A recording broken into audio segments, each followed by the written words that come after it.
Hemen bir buldu. Hey doktor. Hey doktor. Acilin ki aklına. Ben bunu çirkin bek hareketten.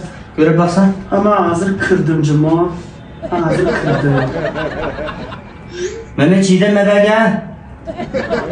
Nimde sedes paranlaşkın koyam sen ya. Menen çirkin boyunma senin Mehmet'ten boyunma. Ne oldu ya? Ben çirkin bakıp et derdim ha.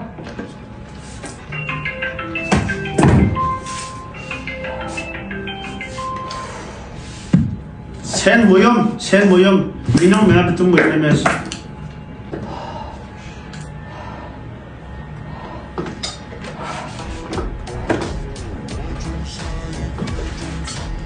Diye oynadım ama.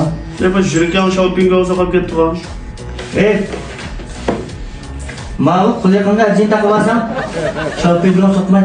Acang yang sokam dah. Çaylık yapılı. Kazdıkçı mısın sen? Hala boleh kaç? Jürgen gıppang halap seni söyledim. Bu mecbur emez. Diyen nakşa sokardım. Alem anlatma. Yakaladı yerimiz için okudan da. Hemiz okudu ne? Bak bana davalayana ben şuraya kapıp geri bulup bulmayı. Jürgen kanda adı jürgen.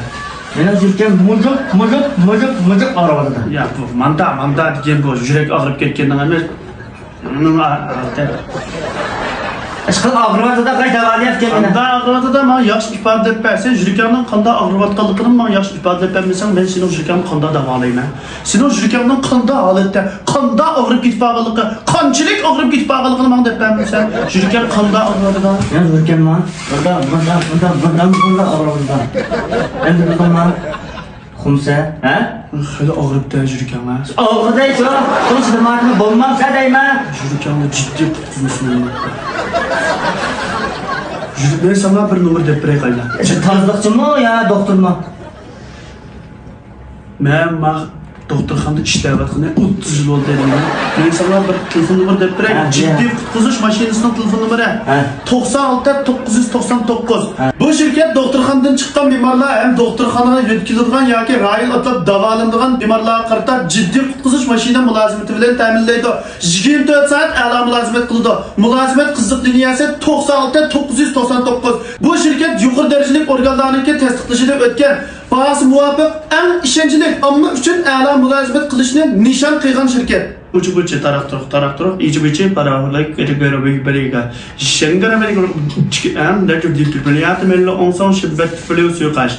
Endi u maç endiga aytgan deymiz taxti ko'rik tamamta endi chidu taqifaning oldida doktorxonaga ana lekin el chiqqan chaqda tarjim